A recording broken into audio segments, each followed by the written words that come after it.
Welcome to the Explainer. You know, every leader struggles with this one core question: how much control is too much and how much is not enough? Well, today we're digging into the GiFT631 philosophy to find the answer to that really delicate, crucial balance that can make or break a team. So let's start with a dilemma that's right at the very heart of management. It's a challenge that's just perfectly captured in a quote from a legendary figure in professional sports. This quote from the legendary baseball coach Tommy Lasorda is a favorite of GiFT631 founder Andy Fell. And you can see why, right? It just perfectly illustrates the core tension of leadership, that constant balancing act between control and freedom. Let's break that down for a second. Holding that dove too tightly. Well, that's just micromanagement. You completely strangle creativity and kill any desire to go the extra mile. But if you hold it too loosely, the doves fly off in every direction. You get pure chaos with really talented people all working on completely disconnected things. So how in the world do you find that perfect grip? Well, according to GiFT631, it's not just about some new technique. It actually starts with a fundamental shift in your thinking. It all starts by adopting the mindset of a winner. And this isn't just some catchy hashtag. Nope. Hashtag. What winners do is a whole foundational philosophy. It's a set of principles that really define how elite leaders think, act, and, ultimately win. So that foundation is built on some really key principles. For starters, winners act like a shield, absorbing pressure for their team. They step back and give credit when things go well, but they're the first to step forward and take responsibility when they don't. And this is huge.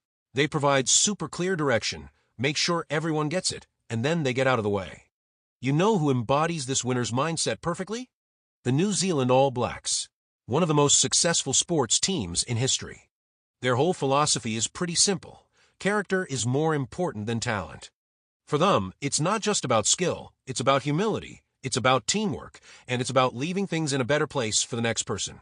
Okay, so once you've got that winning mindset in place, you can build a really practical system for empowerment. And, any good system has to start by setting clear, unambiguous boundaries.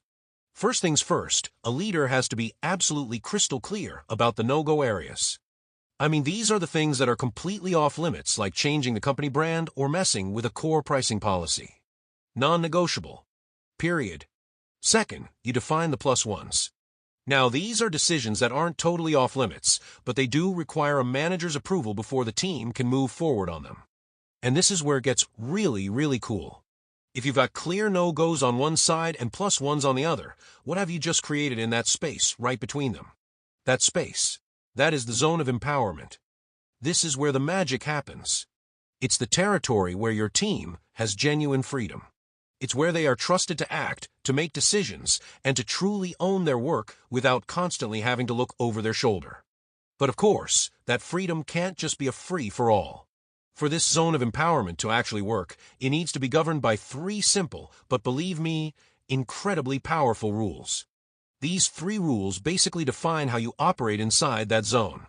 They cover how you delegate work, the kind of environment you create, and maybe most importantly, how you react when things don't go perfectly. Okay, rule number one is all about delegation.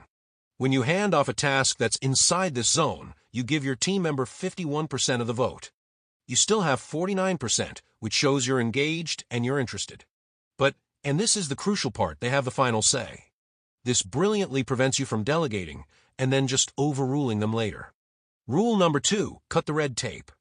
Honestly, there is nothing less empowering than being told you're in charge, only to get crushed by endless reports, check-in meetings, and spreadsheets. Give clear direction, make sure they get it, and then let them run. And rule number three is, it might be the most important one of all. Within this defined zone, mistakes have to be safe.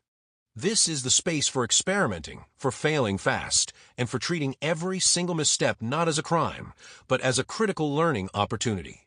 Now, a really common question leaders ask is this. Okay, if I have 10 people on my team, should I give them all the same size zone of empowerment just to be fair? And the answer emphatically is no. Empowerment is not one size fits all. The size of that zone has to be adapted to each individual person. It really depends on your level of trust in them, their specific capability for the task, and frankly, their own personal desire for that level of autonomy.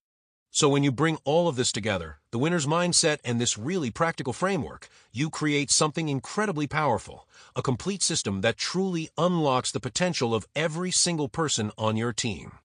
And look, this isn't a one-time thing. It's a continuous cycle. Empowering people leads to results. Recognizing those results fuels new ideas, which then just resets the cycle for even greater performance.